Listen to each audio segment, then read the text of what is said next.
मैं आज खुशकिस्मत हूं कि ग्रामीण विकास पे बोलने का मौका 12 मार्च को मिला है और 12 मार्च माने गांधी जी की दांडी यात्रा का दिन है। गांधी जी की दांडी यात्रा का दिन। और गांधी जी ने कहा था कि इस देश की आत्मा गांवों में बसती है। महात्मा गांधी जी ने कहा था। हाँ, कुछ लोग महात्मा गांधी जी की हत्या करने वाले की विचारधारा में विश्वास रखने वाले चाहे माने या ना माने, सच्चाई ये है कि 68% आज भी पॉपुलेशन अगर कहीं है तो हमारे भारत के गांवों में रहती है। और मैं गांव से आता हूं, मैं वहां की समस्या और हकीकत को अच्छे से जानता हूं। हमारी सोच महात्मा गांधी जी की विचारधारा के आधार पर रही। हमारी सरकार थी। देखा कि महात्मा गांधी जी ने कहा था कि गांव में देश की आत्मा है, गांव को मजबूत करो, गांव को अर्थतंत्र और दो। और उसी की सोच को लेके यूपीए सरकार ने, मनमोहन सिंह जी थे, यूपीए की चेयरपर्सन श्रीमती सोनिया गांधी जी थी।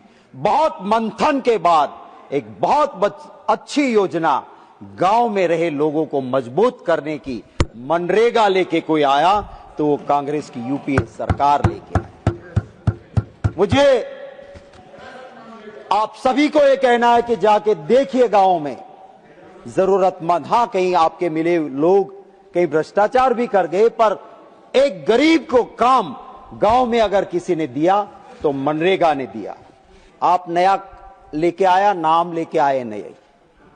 मैं सिर्फ एक आंकड़ा बजट एट ग्लांस से लेके आपको दिखाना चाहता हूं। मनरेगा में 2025-26 में मनरेगा के लिए अलॉटमेंट था 86,000 करोड़। आपका नए कानून के बाद 26-27 में मनरेगा का बजट हो गया सिर्फ 30,000 करोड़, माने 56,000 करोड़ गांव में जाते थे, उसके ऊपर आपकी केची चल गई। 56,000 करोड़ गांव को मिलने वाले थे, वो अब नहीं मिलेंगे। आप कहोगे स्टेट देंगे, अरे स्टेट लाएगा कहां से? राज्य के पास तो व्यवस्था नहीं है, क्योंकि गुजरात जैसे राज्य में भी बजट के टोटल अमाउंट से ज्यादा तो कर्जा लेके सरकारें बैठी हैं, तो कहां से लाएंगे?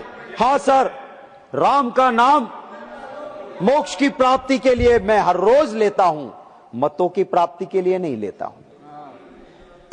महोदय, हमारे गुजरात में राम के नाम के भजन होते हैं, राम के नाम के कीर्तन होते हैं, पर एक और भी होता है। हम मनरेगा पे आता हूं। मनरेगा में आप राम का नाम लेके आए और 86,000 से 30,000 करोड़ हुआ, 56,000 करोड़ मार दिए। और इसीलिए गुजरात में राम का नाम एक और बार लिया जाता है। जब इंसान मरता है, कंधे पे लेके निकलते हैं, तब कहते हैं राम बोलो भाई राम, राम बोलो भाई राम। आपने मनरेगा का राम बोलो भाई राम कर दिया है और गांव की आत्मा को मारने का काम आपने किया हुआ है। हाँ, ये भी होता है संजय भाई कि मुख में राम बगल में छुरी। ये मनरेगा पे छुरी राम के नाम को लेके चली है, ये भी मैं जरूर कहूंगा।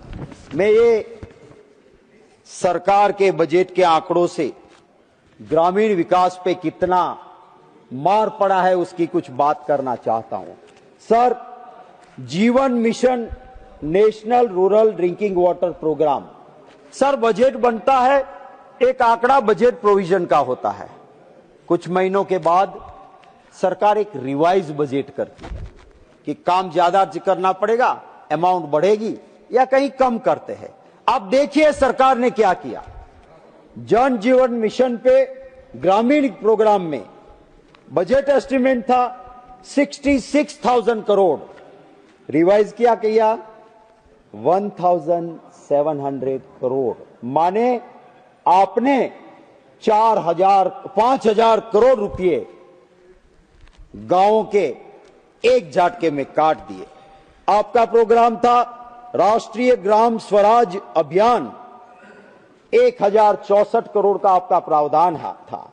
आपने सिर्फ 850 करोड़ दिए रिवाइज एस्टीमेट में पैसे काट दिए, ग्रामीण क्षेत्र के काट दिए।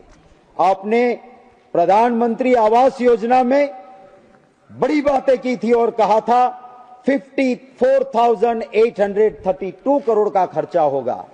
रिवाइज एस्टीमेट आया सिर्फ 32,000 करोड़, आपने पैसे काट दिए।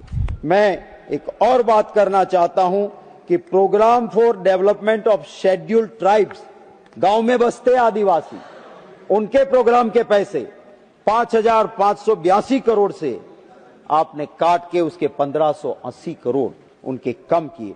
सर, मिशन वात्सल्य, बच्चियों के लिए, महिलाओं के लिए जो प्रावधान था उसमें से भी 600 करोड़ आपने काट दिए। और इसका परिणाम क्या हुआ सर? इसका परिणाम ये हुआ कि गुजरात में जो सगर्भा माने प्रेग्नेंट वीमेन है वो 68% एनीमिक है, पूरे देश में सबसे ज्यादा। किशोरी, यंग गर्ल्स, वो अगर एनीमिक है पूरे देश में सबसे ज्यादा, गुजरात में 60% वो गुजरात में बच्चियां पीड़ित है। मेरी बहन यहां पे संगीता बहन बहुत अच्छा बोल रही थी, विदेश में इज्जत बढ़ गई। हाँ, बढ़ गई। कभी अमेरिका की हिम्मत नहीं होती थी कि हथकड़ी पहना के हमारे देशवासी को यहां भेजे। आप कहती थी इज्जत बढ़ गई। कभी इस देश में एक प्रधानमंत्री ऐसी थी जिसने कहा था मेरे देश को क्या करना है, 7वां बेड़ा भेजो, 10वां भेजो, मेरे देश का निर्णय मेरी जनता और मेरी सरकार करेगी। हाँ, इज्जत बढ़ गई थी तब। और आज वो ट्रंप कहता है कि मैंने कहा मोदी युद्ध बंद, नरेंद्र सरेंडर, और युद्ध बंद हो गया। मैं कहता हूं कि आप में हिम्मत है, आप में हिम्मत है तो मोदी जी आइए यहां, डरो मत, हम आपके साथ है। कहिए कि ट्रंप झूठा है, आप कह नहीं सकते हो। एप्स्टीन फाइल है, क्या है मुझे पता नहीं। सर, ये रशिया से ऑयल लो, कहां से लो, ये हमारा काम है सर, ये हमारा देश तय करता है। ये इज्जत कहां से बढ़ी, ये मैं जरूर कहना चाहता हूं। हाँ, मिर्ची लगेगी आपको, मैं जानता हूं सर। मैं मनरेगा पे कहना चाहता हूं सर, मनरेगा के अंदर अनफाउंडेड डेलीगेशन रिकॉर्ड में सर, दाहोद डिस्ट्रिक्ट के दानपुर ब्लॉक का एक पिपेरो गांव है। उस गांव का ब्लॉक का सर्वे नंबर 115। सर, मेरे पास ये सर्वे नंबर भी है, नहीं जाएगा, और मनरेगा के सारे वर्क ऑर्डर। सर, ये लैंड प्राइवेट लैंड है। उस लैंड में मनरेगा से तालाब बनाया, 4 महीने के बाद वहां पे प्लांटेशन करते हैं तालाब में। फिर 3 महीने के बाद, फिर 3 महीने के बाद लैंड लेवलिंग करते हैं। फिर 2 महीने के बाद उसी तालाब में कैनाल निकालते हैं। करोड़ों रुपया एक जमीन से, सारे वर्क ऑर्डर है। और ये किसकी है जमीन? बच्चू भाई खाबड़ नाम के आदमी की, जो भाजपा सरकार में वहां मंत्री गुजरात में बैठा था। सर, आप क्या कहते हो कि खाता नहीं, खाने देता नहीं? अरे करोड़ों से कम ये खाते नहीं, और आंख बीच के आप बैठे रहते हो। सर, इसी जगह पे, उसी दाहोद डिस्ट्रिक्ट में आपकी सरकार ने FIR की है। और सर, ये मिर्ची लगेगी जरूर इनको, क्योंकि सच हर वक्त कटुता से भरा होता है। नॉट सर, ये पॉइंट ऑफ ऑर्डर है। मनरेगा में दाहोद के अंदर नहीं, एक और चीज हुई, मटेरियल सप्लाई का कॉन्ट्रैक्ट दिया गया। बताइए।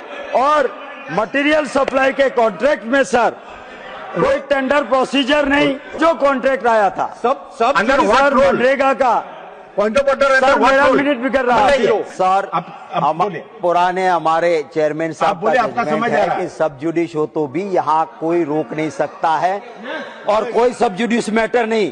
मंत्री के खिलाफ FIR हो, CBI से जांच हो। सर, वहां पे जो मटेरियल सप्लाई हुआ ना, मटेरियल सप्लाई में भी सबसे बड़ा गफला वहीं पे हुआ है। मैं जानता हूं मेरे साथी अपने नंबर बढ़ाने के लिए कुछ कर रहे हैं, करने दो। सर, मैं ये कहता हूं कि ग्रामीण विकास के लिए, सर, ग्रामीण विकास के लिए जो काम सच में करना चाहिए वो तो करते नहीं है। और गांव में जो हालत हो रही है, ये हो रही है, चाहे गाय के लिए गौचर की जमीन हो, चाहे खेत की जमीन हो, उन सभी जमीनों को अदानी जैसे अपने दोस्तों को दी जाती है और देश को लूटा जाता है। ये हकीकत है। सब्सक्राइब करें देश रोजाना के YouTube चैनल को और नई वीडियो की नोटिफिकेशन पाने के लिए बेल आइकन जरूर दबाएं। अगर आप ये वीडियो फेसबुक या इंस्टाग्राम पर देख रहे हैं तो पेज को लाइक और फॉलो जरूर करें और ज्यादा से ज्यादा शेयर करें।